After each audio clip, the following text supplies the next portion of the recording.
العالمين. أما بعد فأعوذ بالله من الشيطان الرجيم. بسم الله الرحمن الرحيم.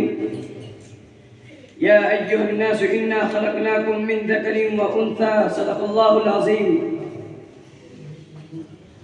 حضرات حکم مستحکم اور رفقائے بزم، آج میں آپ حضرات کے سامنے بنی نوع انسان کی دوسری قسم جسے صنف نازک اور عورت کا نام دیا جاتا ہے اس کے بارے میں کچھ عرض کرنا چاہتا ہوں.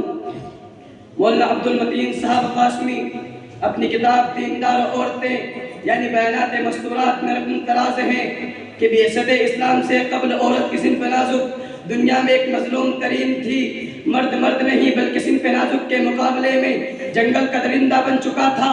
چوپاہوں اور دیگر مال و متاع کی طرح عورتوں کی بھی خرید و فروخت ہوتی تھی. اسی وجہ سے اس زمانے کے لوگوں کے لیے لڑکیوں کی پیدائش باعث ننگوار سمجھی جاتی تھی. اس بات کو قرآن نے ان الفاظ میں بیان کیا ہے وَإِذَا بُشِّرَ أَحَدُهُم بِالْأُنثَىٰ ظَلَّ وَجْهُهُ مُسْوَدًّا وَهُوَ كَظِيمٌ.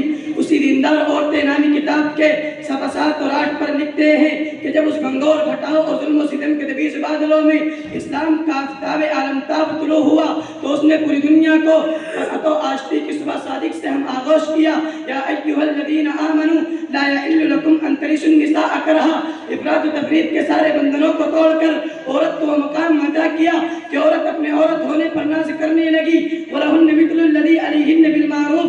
ترک نکاح کے راہبانہ جذبے کی حوصلہ شکنی کی اور آئینی زندگی کو خوشگوار ماحول کے قالب میں ڈھالا. فَانكِحُوا مَا طَابَ لَكُم مِّنَ النِّسَاءِ مَثْنَىٰ وَثُلَاثَ وَرُبَاعَ. مزید برآں آپ علیہ السلام نے لڑکیوں کی پیدائش کو باعث خیر و برکت بنایا اور ان کی پرورش و نگہداشت پر جنت کی بشارت سنائی. مَنِ ابْتَلَىٰ مِنْ هَٰذِهِ الْبَنَاتِ شَيْئًا فَأَحْسَنَ إِلَيْهِنَّ كُنَّ لَهُ سِتْرًا مِّنَ النَّارِ.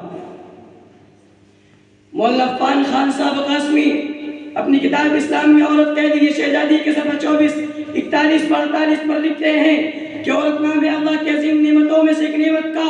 عورت نام ہے روح کی راحت اور اطمینان کا. عورت نام ہے قلب کے سکون اور چین کا.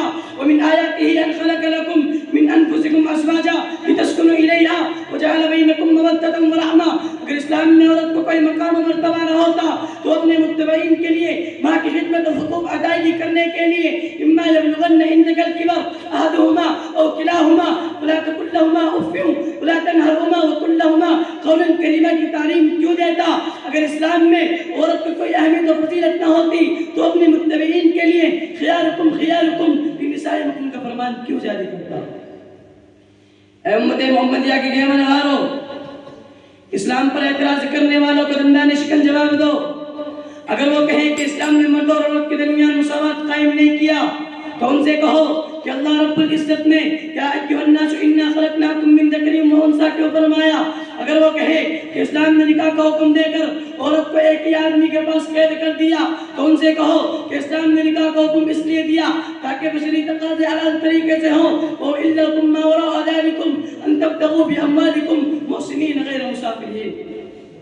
میں نے چند باتوں پر اپنی تقریر ختم کرتا ہوں.